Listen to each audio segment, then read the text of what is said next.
everybody ready? Okay. We are fiercely committed. We are fiercely committed. We are fiercely committed. We are fiercely committed. We're fiercely committed to making the stage as diverse as the city of Chicago.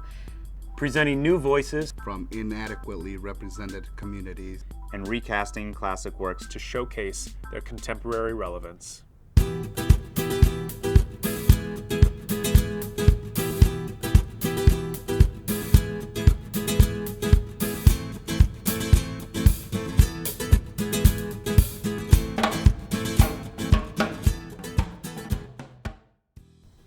Well, first, what made you start doing theater? What brought you to theater?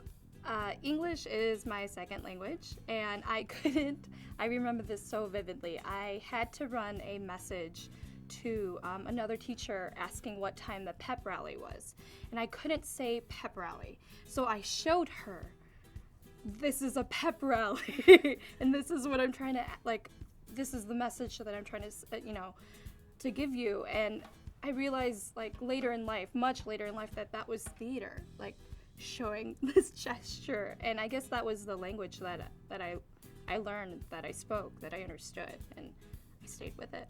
I still speak it. Well, art changed me. It really did. I like making things. I really like making things. We're gonna look to each other every time. You want me to start? Sure.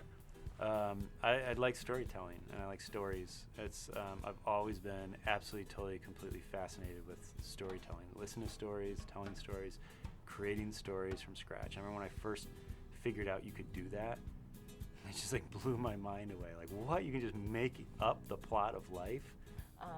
I moved to Chicago for Halcyon. I was living in West Africa, and I read about what Halcyon does, and I moved to Chicago because I had an interview with Halcyon. I think that Halcyon connects to their community, and I think Halcyon has a love for their community that fuels what they do. And I think present in Halcyon is this intense love for Chicago, not unlike the love that I had for my own community growing up. I always think back to something that David Henry Wong told me, that he said a lot, but that no artist can ever represent a community. A community of artists can represent a community.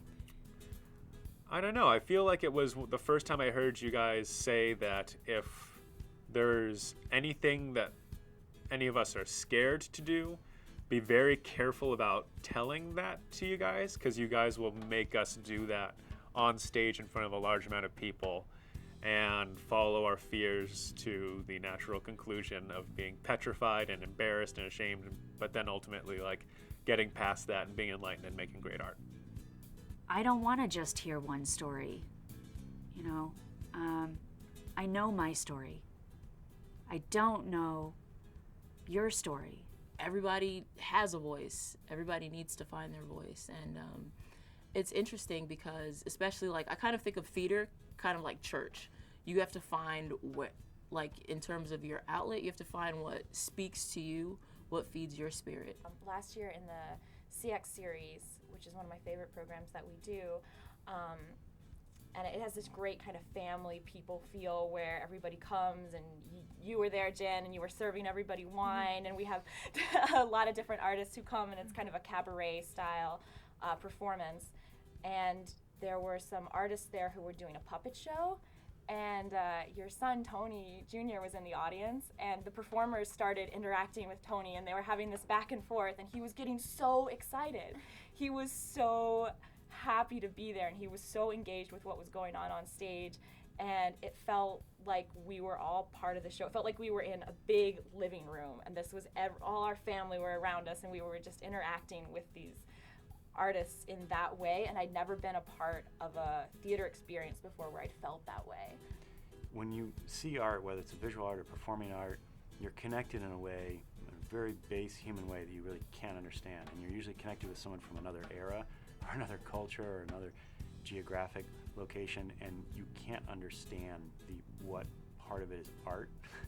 If you have everybody in a room that looks and thinks the same, you can do really cool things, but it's a very narrow range of things that you can do. If you have a string quartet, you can make really beautiful music, but you kind of always know what you're going to get. Whereas if you have a cello, a banjo, a DJ, and a guy playing marimbas, you can make music that none of them ever thought was possible, and most of the audience has never heard. If I had only one song to listen to for the rest of my life, I would go crazy after 3 days. I can't understand theater not being diversified. That's not the world we live in. We're doing art with a purpose. Like we want there to be change from what we do, or it's a specific story that we feel needs to be told.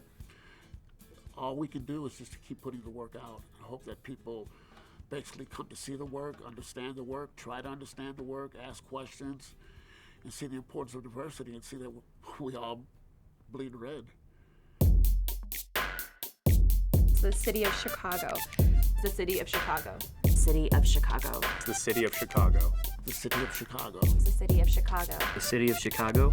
The city of Chicago. The city of Chicago.